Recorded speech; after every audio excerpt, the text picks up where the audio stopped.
Anggito Abimanyu dikenal sebagai sosok ekonom di Indonesia. Baru-baru ini, dia meluncurkan salah satu bukunya yang berjudul Pelita Hati, Untaian Syair Cinta Tanpa Syarat.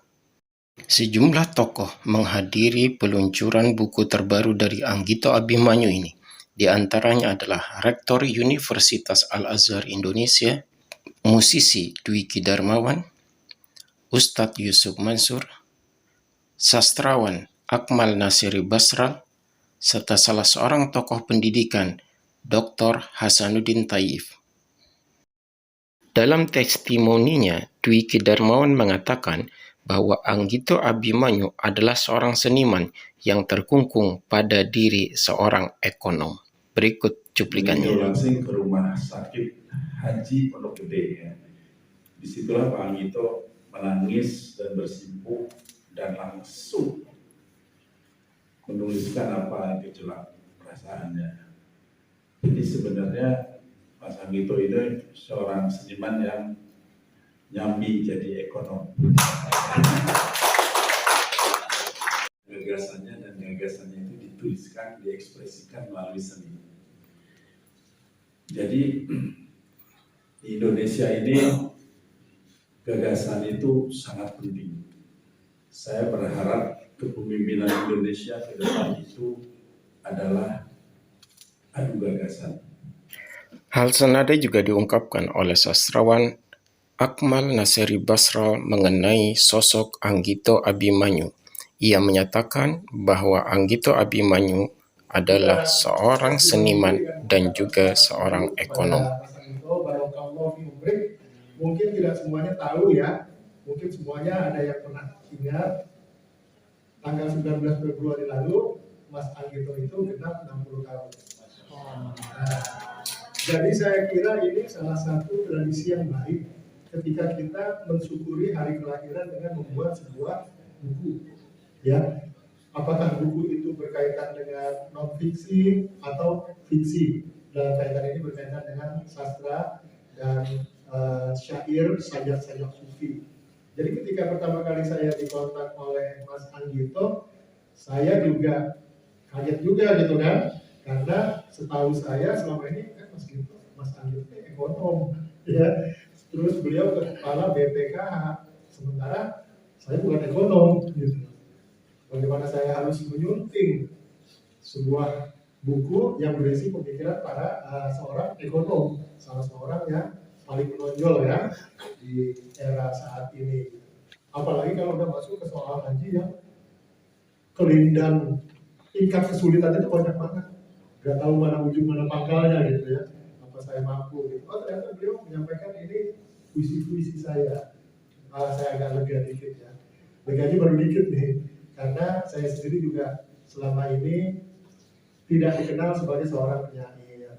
Saya bukan penyair profesional. Saya lebih banyak berkiprah di prosa, di novel. Saya belum pernah membuat apa cerah ya. Kemudian di sini saya bertemu dengan teman-teman guru-guru saya, Pak Aris Ilman, Pak Syarif, hanya untuk seni seperti kebanyakan karya yang ada di sekitar kita saat ini, tapi berusaha mengetuk hati kita, kalbu kita sebagai pembaca. Menurut Hasanuddin Taib, bahwa karya Anggito Abimanyu ini adalah laksana membuka jendela dunia, membuka jendela hati untuk menuju kehidupan yang lebih baik, yang lebih segar, dan lebih mencerahkan. Berikut cuplikannya. Nah, kalau sampai saya mengatakan jendela bahwa setiap pagi Bapak Ibu kita mendapati ketika kita terbangun dari tidur kita, maka salah satu langkah yang kita lakukan adalah membuka jendela. Membuka jendela itu untuk kita bisa mendapatkan beberapa hal. Tidak hanya kita mendapatkan pantulan cahaya matahari yang bersinar itu. Tidak saja kita mendapatkan udara baru yang lebih segar. Tetapi melalui jendela itu kita bisa melihat panorama yang berada di seputar kita di pagi hari itu dengan segala keindahan. Dan kemudian membuat pula telinga kita mampu mendengar apik dan baiknya.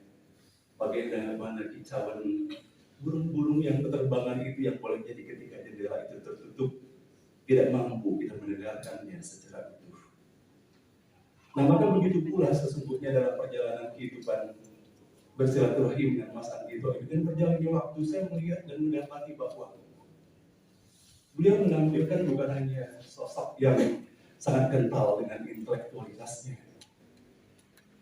Merinding saya sekarang ini mengatakan bahwa saya lihat bahwa dengan jabatan strategisnya, tanggung jawab yang diembannya di Departemen Keuangan itu, namun terhadirkan pula pada sosok beliau ini kepedulian yang luar biasa.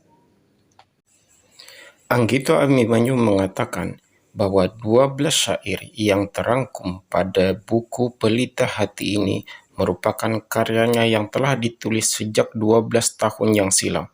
Semuanya melalui proses yang sangat panjang pada setiap kejadian. Ketika saya hijrah ke Jogja dari Keuangan, lalu ada edukasi Merapi.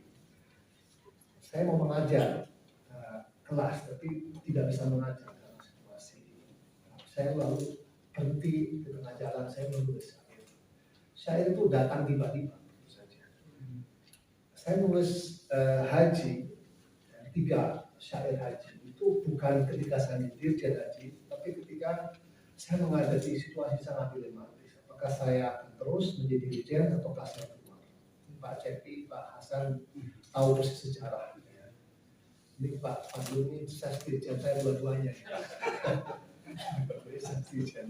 Orang-orang terbaik yang saya pilih. Jadi saya menulis lagu ketika saya memutuskan untuk mundurkan diri.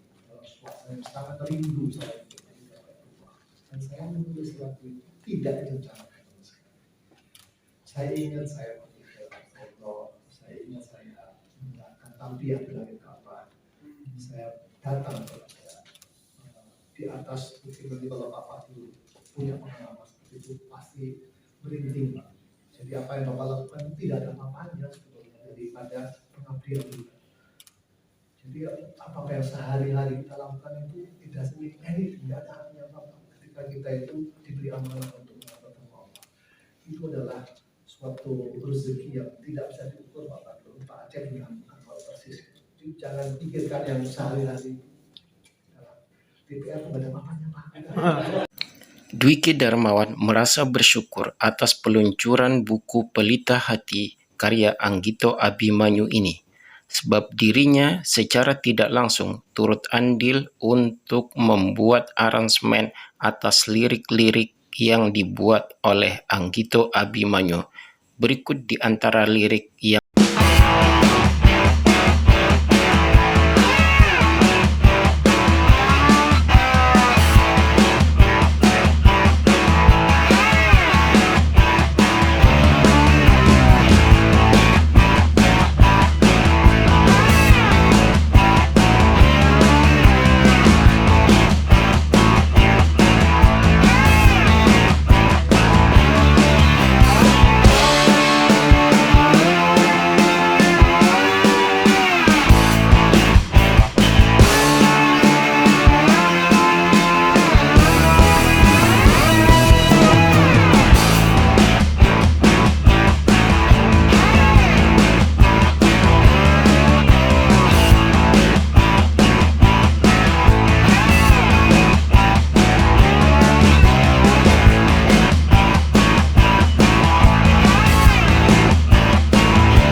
oleh Direktur Pustaka Abdi Bangsa Aris Hilman Nugraha.